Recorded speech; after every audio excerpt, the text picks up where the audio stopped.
All right, shalom, shalom, shalom. First and foremost, I want to give all praises to Yahweh, Bahashem, Yahweh Bahashem, Rachakwadash. Giving double honors to the elders and apostles at Great Millstone who taught me this truth. Peace and salutations to the hopeful elect.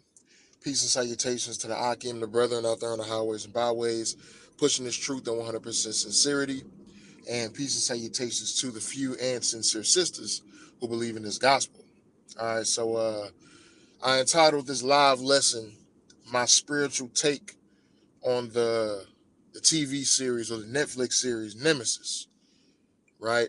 So for those of you all who don't know what that series is, um, it's basically a Netflix series about the main character is a guy named Isaiah Styles. He's a police officer, right? Um,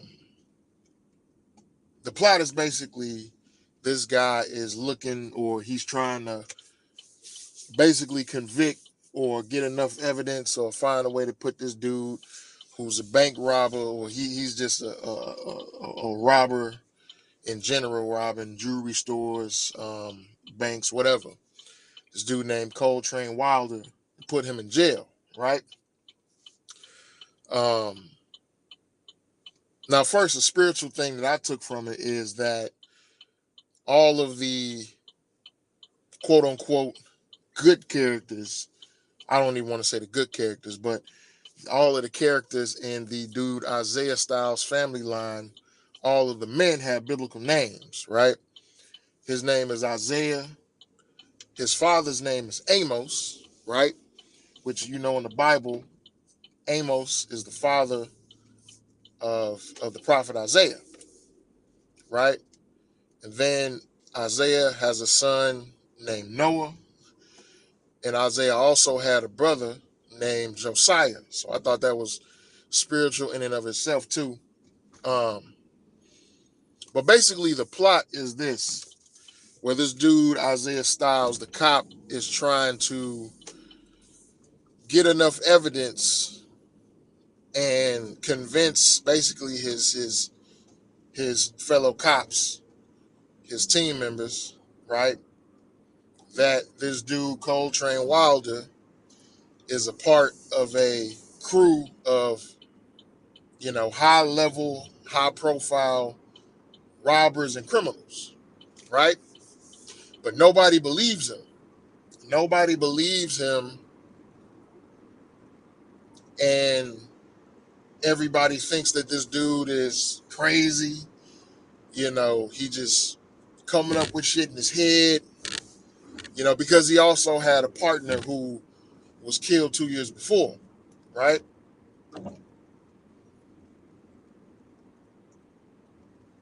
But everybody thinks this dude is crazy. No one really believes him. Nobody really thinks that he's telling the truth. And everybody is questioning him how he comes up with this dude. Well, no, we're framing this dude because of this dude has a front of he's a legit businessman. He's a dude that is he's he was everybody knows he was in jail, but everybody believes he turned a new leaf, right? And he's a legit businessman. He's not in the criminal world anymore, nothing like that. But the whole time, the dude Isaiah Styles was right? And nobody believed him until the end. And I took that spiritually because that's the same thing with us in this truth, right? The prophets, the men of the Lord. When we prophesy and when we teach to our own people, nobody really takes us seriously, right? When we say that we're the true Hebrew Israelites of the Bible, a lot of people like to call us crazy. A lot of people like to say we, you know, strung this together. We just coming up with this stuff in our head and everything. And another big theme or another big recurring phrase was, do you have hard evidence, right? Do you have hard evidence? That was one of the things that they used to question Isaiah with, right? His comrades. Do you have hard evidence, right? That's the same thing that they say with us. How do you know that you guys are the true Hebrew Israelites if you don't have DNA, if you don't have the genealogies or whatever, right? What do the scriptures say? The scriptures basically say, paraphrasing in book of First Timothy, I believe, fret not over genealogies and sciences and things like that, right? I'm just roughly paraphrasing it, Salakia. I'm not able to get no scriptures right now since I'm driving, but in that precept in First Timothy, right, what it's talking about is don't worry about if you're of the tribe of Levi, if you're the tribe of Gad, if we can have hard proof, if we have the records of our lineage and our genealogies, who our fathers and forefathers were, right? Don't worry about that. We're supposed to go by faith, right? Confirmer, or as the confirmer of who we truly are, of us being the biblical Israelites, right? And we know this through what? Through prophecy, right? Through prophecy of the Bible. I was watching Elder Manat Zakbaz from GMS, South Carolina.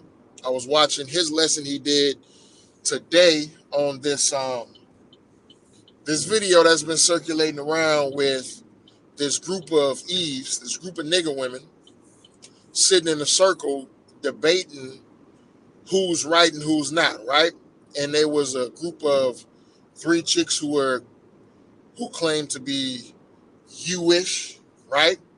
Three chicks who were Christian, and three chicks who claimed to be Israelites, right?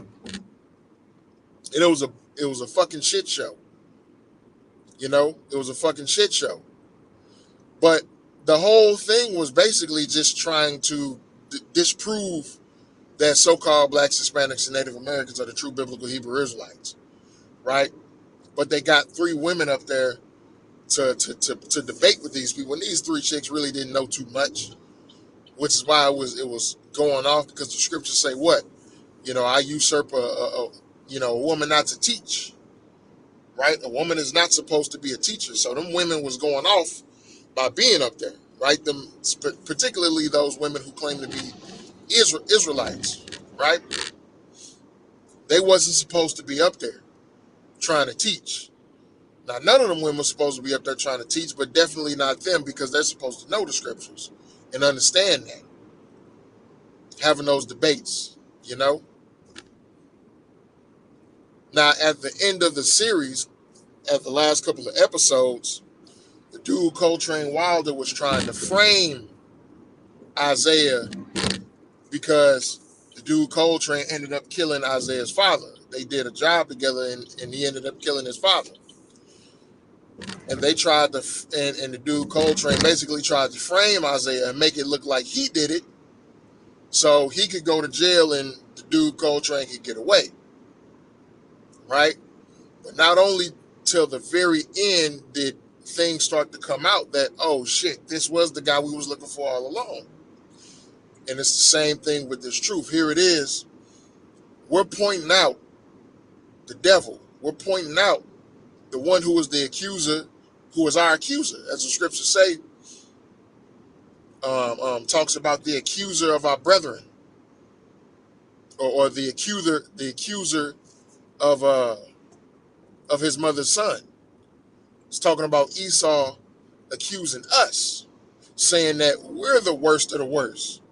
We're the criminals. We're the gangsters. We're the, the problems on the earth, right? Which Jake does have a very wicked element to themselves. But who did he get it from? He got it from Esau Edom, right? The so-called white man. That's who he got it from, right?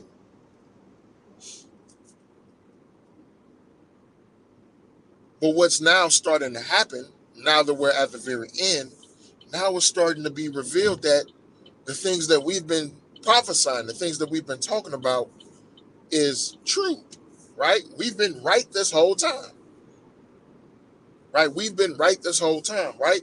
Now, there's going to be more evidence to come out very soon, and I'm speaking about what? The MOTB. And I'm speaking on, in this part, are who call themselves Hebrew Israelites as well in these other camps, who say that, oh, this the MOTB is not the or the microchip is not the MOTB. But we're not worried about that. We're not worried about fake currencies and things like that. It's gonna soon come out once they make this chip mandatory that who was right. Great Millstone was right this whole time. You know what I'm saying? And that was basically kind of the theme of the series. This dude who had very unorthodox ways of doing his job as a cop, right? And that's the same way that they look at us. We have very what they believe is unorthodox methods, right? But which, according to the scriptures, are ways that we bring out this truth and we bring out this word is very much so according to the scriptures. But they would call us unorthodox, right? They get on us for using harsh language. They get on us for going out into the highways and byways, preaching the word, right? Preaching the word loudly and boldly, right? They get on us for those types of things. You know what I'm saying? Or they try and say that, y'all are wrong. Y'all need to stop that. Them Hebrew Israelites is a nuisance and everything like that, right? So it's the same thing with us in this truth, right? To the world, it's a very unorthodox way. But yet this world doesn't even understand. This world doesn't even know. They don't know the scriptures. They don't understand the scriptures, right? We're all reading out of the same book, but yet there's only one group of men who have the true understanding of the Bible. You know what I'm saying? So, hey, our time is coming. You know what I'm saying? Our time is coming real soon. And we got to continue to push. Those of us who are in this faith, we got to continue to push. We got to continue to move forward, right? And this world is going to come against us, especially our own people. We already know Esau's plan. We already know what Esau's going to do. But you got to realize those of us of our own people are going to come for us, right? Another thing that in that show was the dude's wife, the dude Isaiah's wife. She was showing traits of unloyalty and betrayal throughout the whole movie. Now, she didn't necessarily blatantly like try and put him in danger or try and set him up or nothing, but because of the situation that she was in and who she was married to, she started to get pulled every which way with the things that was happening, right? And what did she do? At the end of the series, she ended up committing adultery on her husband. You know what I'm saying? She ended up committing adultery on him, right? Hey, look, it's the same thing that's going to happen in this truth. Brothers who have wives, brothers who have children. Oh yeah, his son, tried to, and yeah, I'm spoiling, I should have said this at the beginning. If you haven't seen it, this is going to be a little bit of a spoiler. But his son ended up not necessarily turning on him, but his son ended up trying to, go rogue and do some things on his own or whatever, right? But yeah, his wife ended up turning on him in the way of being disloyal and committing adultery. But that's going to be the same scenario in this truth. Brothers who have wives, man, your own women are going to turn on you. A lot of your women are going to, become disloyal. It may even give you up to this devil and reveal to this devil that, hey, I've been dealing with a Hebrew Israelite. He's with this camp. This is who he is. You can probably find him here and here, this and that. Right? These are the things that we got. These are the times that we got to prepare for. As the scriptures say, right? The ones who betray us shall be those of our foes, and our enemies shall be those of our own household. So this is what we got to expect, you know. But I just wanted to get this quick lesson in. Just heading to basically heading back home, but I just wanted to get this lesson in. So, Lord willing, this video lesson was edifying, giving all praises to Yahweh, Bahashem, Yahweh Shai, Bahashem, Hakodash. Shalom.